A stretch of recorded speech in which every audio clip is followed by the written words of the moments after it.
They say art forgery is the highest compliment to genius. But when your own lies hang beside Rembrandt, it doesn't feel like admiration. It feels like blasphemy. I was an art curator once, a believer in beauty, in purity, in history. Now, when I walk past a museum wall, I wonder which piece is still mine, and which of my ghosts still smiles behind the varnish. They called me the collector. I called myself a son trying to buy time, and in that difference, the devil found his signature. It starts in silence, a gray interrogation room in Moscow, late winter. The walls hum faintly with the echo of old radiators.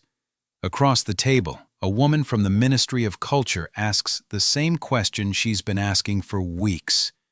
Why did you do it, Alexei? I stare at my hands, paint-stained, calloused, trembling. Not from fear, from memory. Because truth was too expensive. That's what I finally tell her, and for the first time she stops writing. My name is Alexei Morozov. I was born in St. Petersburg, raised among paintings and prayers. My mother, Elena, was an art teacher, soft voice, sharp eyes. She taught me that beauty was sacred because it revealed truth. My father died when I was 10, leaving us with debts and his one obsession, a cracked oil painting of an unknown 18th century portrait. We lived poor, but rich in illusions. And maybe that's where it began, the belief that illusion could be salvation. Years later, I became a curator at the Pushkin Museum. I spent my days cataloging brilliance. Chagall, Kandinsky, the whispers of history trapped in color and canvas. But behind those gilded frames, the world was dying of bureaucracy. Budgets cut, salaries late, and my mother, the only light I had left, was diagnosed with stage 4 cancer. The doctors wanted what art couldn't buy, money. I sold everything, except the one thing I should have protected, my integrity. There was a night, I remember it vividly, snow tapping against the museum's windows. I was alone in the restoration lab, retouching a cracked 17th century piece. The light fell perfectly on the canvas, and for a moment I couldn't tell where the original ended and my touch began. That was when the thought appeared, quiet, seductive, inevitable. If you can restore art to life, why not create it? I laughed it off, but temptation never comes as thunder. It comes as a whisper that sounds like permission. Now, in this interrogation room, they call it fraud. They say I sold lies to the world. But the truth? For a moment, those lies saved a life. My mother's treatments began the week I sold my first forgery, a rediscovered 19th century study by Repin. I forged his brushwork stroke by stroke, breath by breath under candlelight. When the buyer wired the money, I felt no guilt, only relief. I told myself it was one time, a necessary sin. But necessity is the oldest disguise of desire. You want to know when I stopped being a curator and became a criminal? It wasn't the night I forged the painting. It was the morning after, when I hung it in the gallery and felt proud. That's when I knew beauty could make even sin look divine. Guilt fades faster than paint when you convince yourself it's art. They say every crime begins as an act of love. For me, it began with a brushstroke. The night Moscow froze under its own breath, I stood before a blank canvas and saw not paint, but possibility. I told myself I was saving my mother's life, but deep down I was saving something else, my ego. That secret belief that I could outsmart history itself. I had spent years studying Rembrandt's hidden layers, the microscopic fingerprints of light. The irony was cruel. I could reproduce his genius perfectly, but I couldn't afford a single vial of my mother's medicine. I started with a fragment, a supposed lost study of a boy's face attributed to Rembrandt's workshop. I mixed pigments the old way, crushed lapis, rabbit glue, linseed oil, a dash of clove for warmth. Under my lamp, the boy's eyes came alive, too alive. When I leaned closer, I could see myself in them, and that frightened me, because for the first time, my reflection looked worth something. I brought it to a private dealer. He didn't question provenance, he saw profit.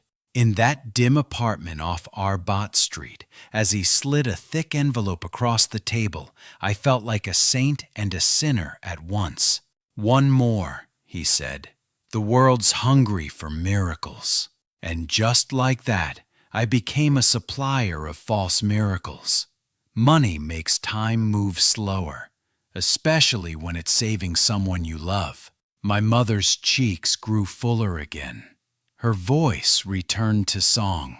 I bought her warm quilts, and fresh flowers filled our kitchen. She thought I'd received a grant.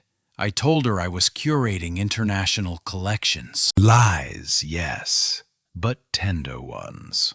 Each forgery I sold became another heartbeat she might have. And that logic, that dangerous arithmetic of love, made me unstoppable.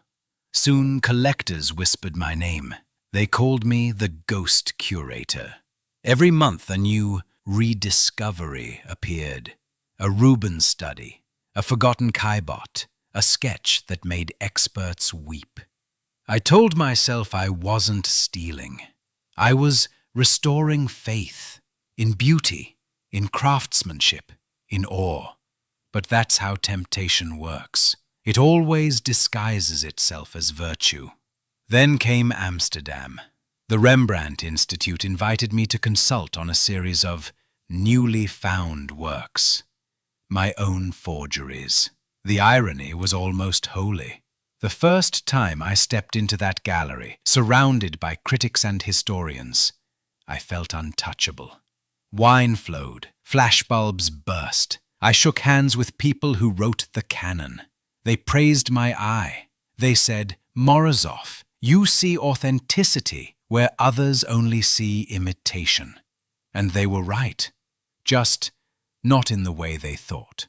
"To fool the world," I whispered that night, "you only need to tell it what it wants to believe." It wasn't money anymore. It was the applause, the way journalists used my words, the way experts quoted me. I started to believe my own mythology. Every forged painting I touched felt like rewriting history, correcting the arrogance of those who thought genius died with its creator. I wasn't copying art anymore. I was resurrecting it. But the deeper truth was simpler, darker. I wanted to be God.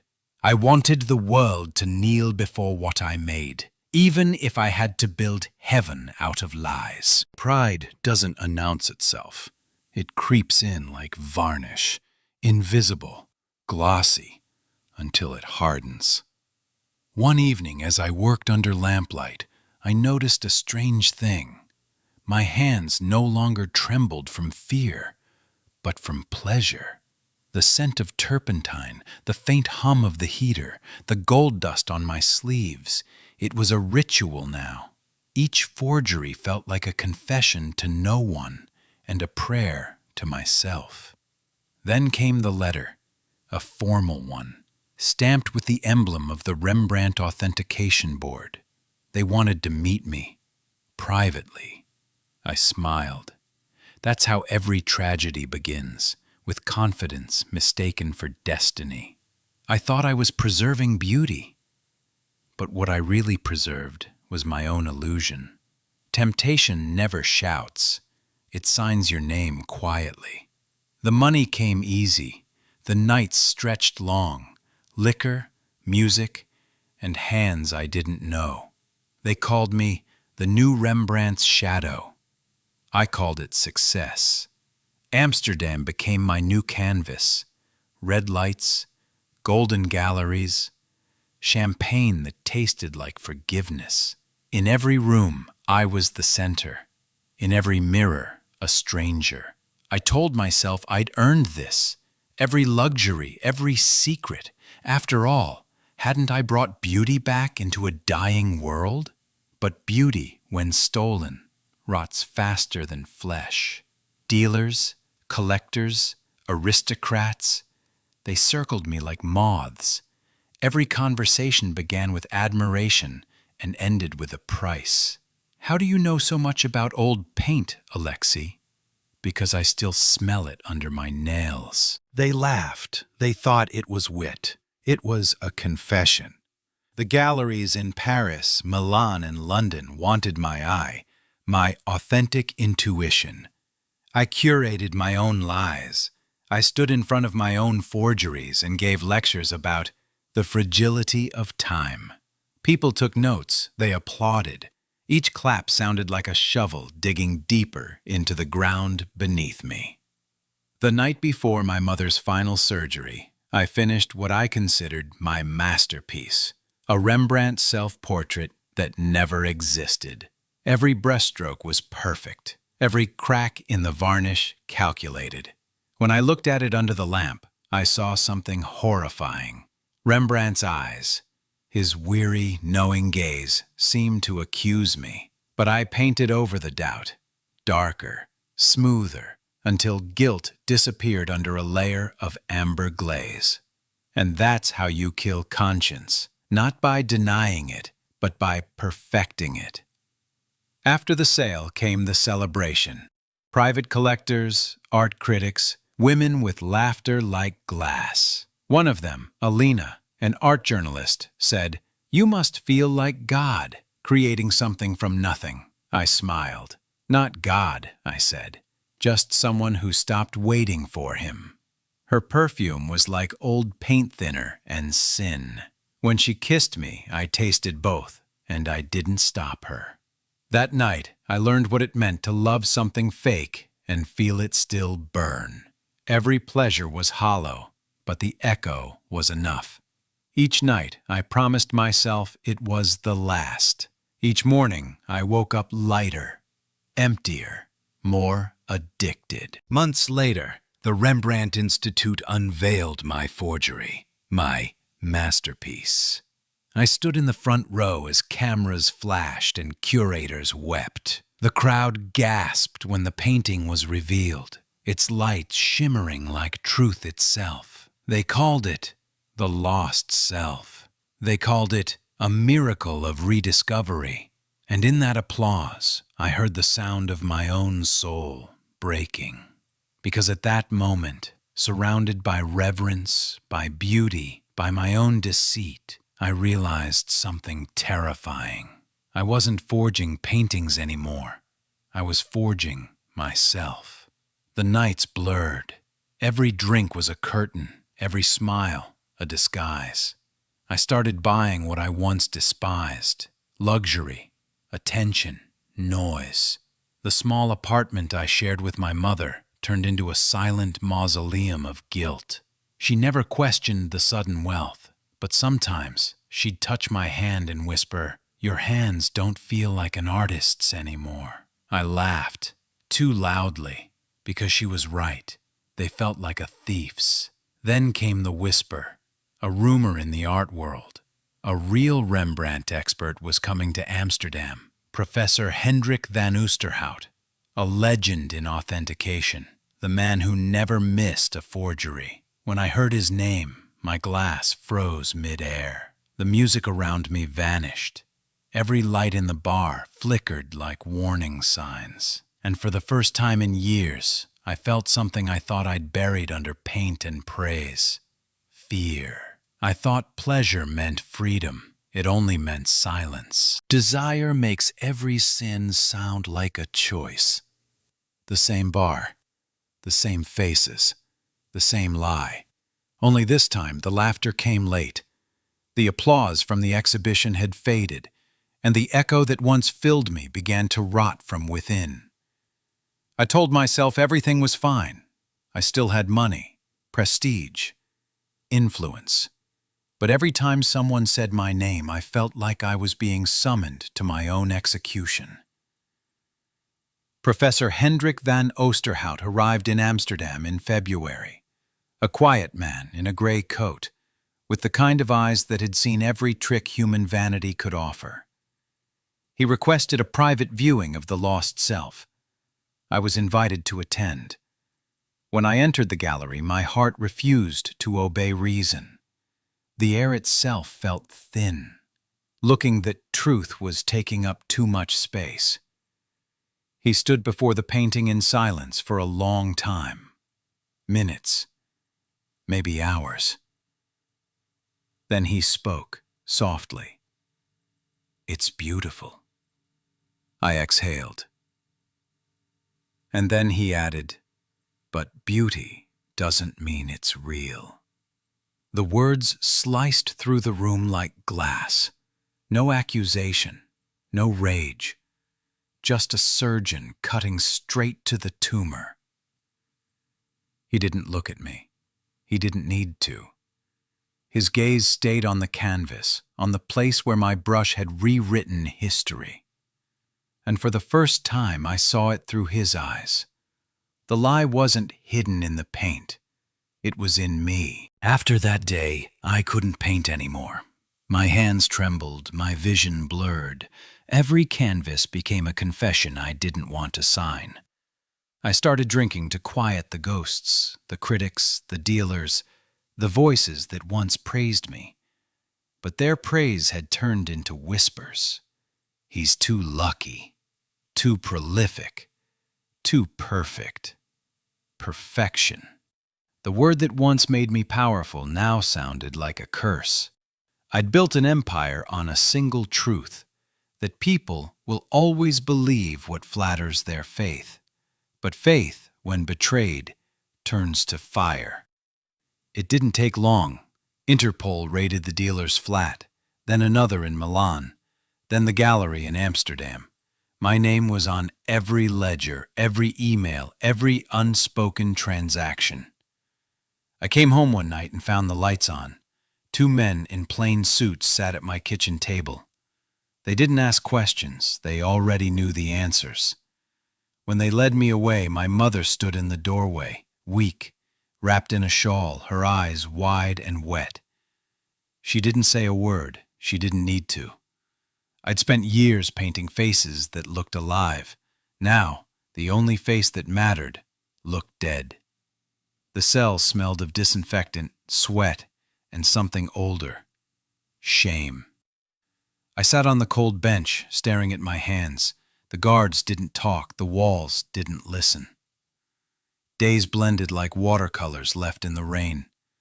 One night, I dreamed of my mother's classroom, sunlight, chalk dust, laughter. She turned to me and said, "Beauty is what remains after honesty." When I woke, my eyes were wet. I realized I hadn't cried for years, not since the first forgery dried. They let me out for her funeral. I wasn't allowed to touch the coffin. I stood in the snow, the priest's voice dissolving into the wind.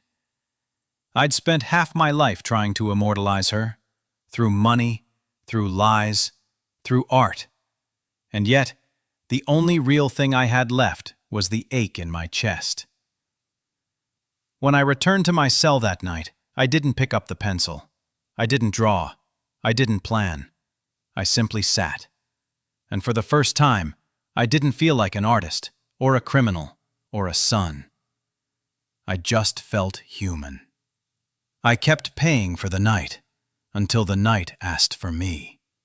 The lights went off, but not inside him. Prison quiet isn't silence. It's the hum of regret vibrating inside stone. It's footsteps echoing too slow. It's men talking to ghosts because no one else will listen. In here, I stopped pretending. No collectors, no critics, no wine, no applause. Just me and the sound of my own breathing.